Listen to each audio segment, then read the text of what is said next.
Space is supposed to be silent, right? Then why are astronauts hearing knocks from outside the spaceship? 1 minute you're floating peacefully. The next, bang. And guess what? No one knows what's out there. This isn't sci-fi. This is what real astronauts experience, and it will mess with your head. Watch till the end to find out why silence in space might be the scariest sound of all. You've been lied to your whole life. Every space documentary, every sci-fi movie, every dreamy astronaut poster, they all whisper the same comforting bedtime story. Space is silent.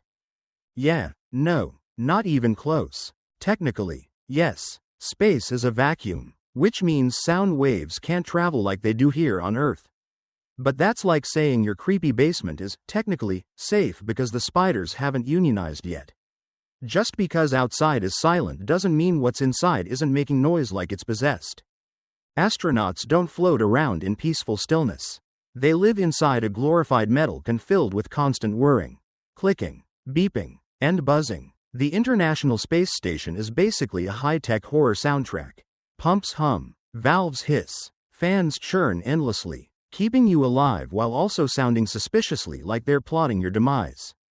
And just when you think you've gotten used to the mechanical background noise, you hear a knock. Yes, a knock. Several astronauts have reported hearing mysterious tapping or knocking sounds coming from outside the spacecraft. Imagine lying in your sleeping bag cocoon, gently floating 250 miles above Earth. When you hear something knock on the outside window, you know, the one facing the endless void of cosmic nothing. No one knows exactly what causes it. Thermal expansion? Random debris? Space poltergeist? Honestly, it doesn't matter, because once you hear that sound, your imagination takes over. And your imagination? It's a jerk. In most parts of life, silence is relaxing. A quiet morning, a still forest, a mute button during a family Zoom call. Bliss. But in space, silence means panic. Because on the ISS, noise equals life. The background hum isn't just ambiance. It's the sound of the oxygen system doing its thing. It's the carbon dioxide scrubbers keeping you from passing out. It's the fans pushing fresh air around so you don't end up with a pocket of your own recycled breath.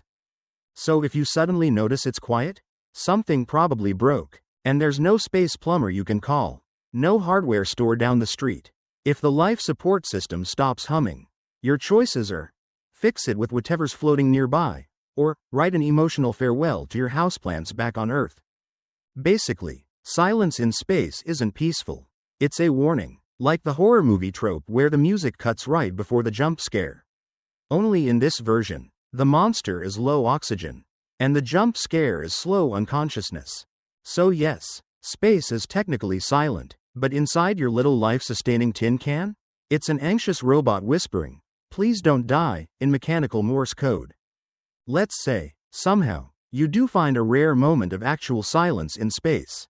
The fans are momentarily off. You're far from the machinery. And everything's calm, peaceful. Your brain? Absolutely hates that. See, your brain is so addicted to sensory input that when it doesn't get any, it just makes stuff up. This is why people in sensory deprivation tanks sometimes hear music, voices, or the sound of their own thoughts getting weirder by the second.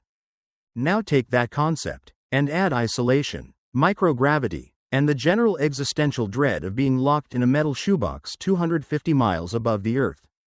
Congratulations, your brain has now entered the paranoia jazz phase.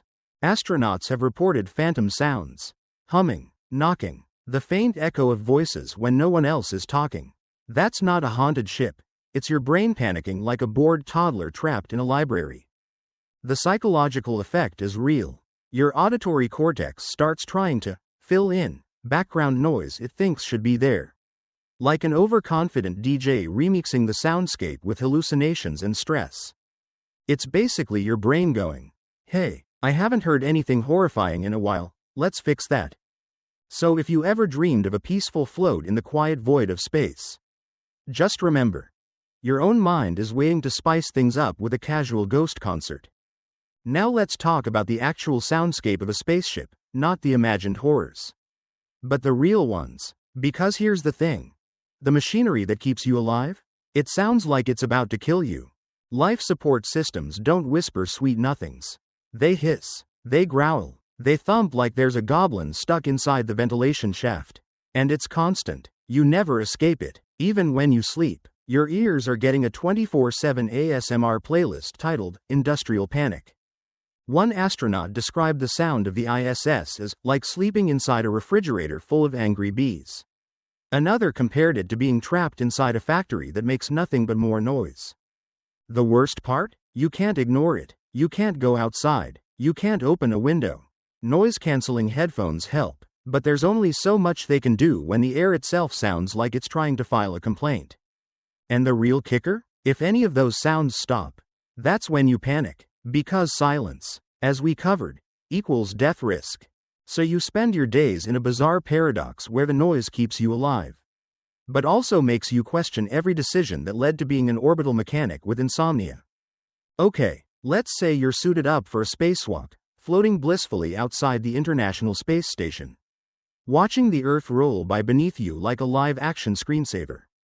Peaceful, right? Wrong. Because just when you're thinking, wow, space is so quiet and majestic, you start hearing something. Maybe it's a faint clicking. Maybe a dull thud. Maybe what sounds suspiciously like someone tapping on the outside of your helmet like it's a fishbowl. Except, you're the fish. These sounds don't come through the vacuum of space. That's impossible. Instead, they travel through your suit. Your tools vibrate. Your own body movements echo through the helmet. The hiss of oxygen supply? Always there. The thump of a glove brushing a metal bar? It's practically a jump scare. Astronauts have described spacewalks as loud in a weird, internal way. You're hearing vibrations conducted through your bones and suit rather than your ears. It's like being haunted by your own elbows. And then you return inside, and everything sounds different again. It's disorienting. You go from the dull, booming inside your own head audio back to the chaotic hum of the ISS interior. And your brain has to recalibrate reality in real time. So yeah, spacewalks? Less Zen monk in the cosmos. More drummer trapped inside an echo chamber made of anxiety. You know what you really don't want to hear at full volume?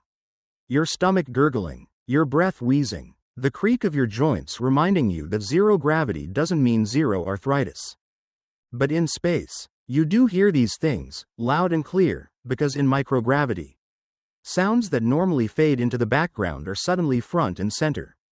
It's like your body upgraded to Dolby Surround without asking. Why? Because with fewer external sound cues and less environmental noise diffusion, your internal sounds get amplified. That means your heartbeat becomes the soundtrack to your space nightmare. Your breathing sounds like Darth Vader's emotional cousin. And your stomach? It narrates your lunch like a passive-aggressive audiobook.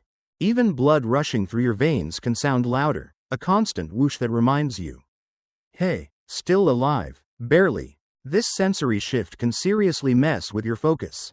Try doing science experiments while your eardrums are picking up every digestive update your intestines have to offer. So the next time you think floating in space would be peaceful, just remember, your own organs become the annoying roommates you can't shut up. Now let's throw some creepy seasoning onto this already weird space stew. Radio static. Or worse, voices in the static. Astronauts communicate using radios, obviously, but space isn't some magical place where signals are always clean and crisp. No, sometimes they get warbled, distorted, or, let's be real, horror movie glitchy.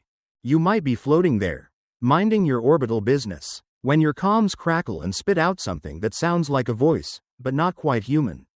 Maybe it's just feedback, maybe it's a random frequency spike, or maybe it's your brain filling in the gaps, trying to turn cosmic white noise into something recognizable. Either way, it's terrifying. Some astronauts have even reported hearing what sounded like phantom speech while alone, a momentary garbled whisper. Like a ghost trying to place an order through a broken drive-through intercom. And yes, they know it's not real. But the psychological effect? Very real. When your only link to humanity starts sounding like it's possessed by a haunted modem. Your grip on calm, rational thought tends to loosen. Just a bit. So yeah, even communication in space is a jump scare waiting to happen. And the next time your radio cracks in a weird pattern, you'll be left wondering if it was static, or something else trying to say hi. Spoiler. You don't want it to say hi. Let's flip the script. What about the lack of sound, the ones you miss in space? Turns out, when you've been surrounded by robotic humming, internal gurgles, and mechanical thumping for months, a simple sound from Earth can hit you like an emotional truck. Imagine hearing birds chirping, wind rustling through leaves, rain hitting a rooftop, fresh bread crackling as it cools. Yes, that's a thing. Now realize you haven't heard any of that in months, maybe a year. You start craving those sounds like your brain is on an audio detox and the only cure is the gentle slosh of waves at the beach. Some astronauts report deep emotional reactions just thinking about Earth sounds.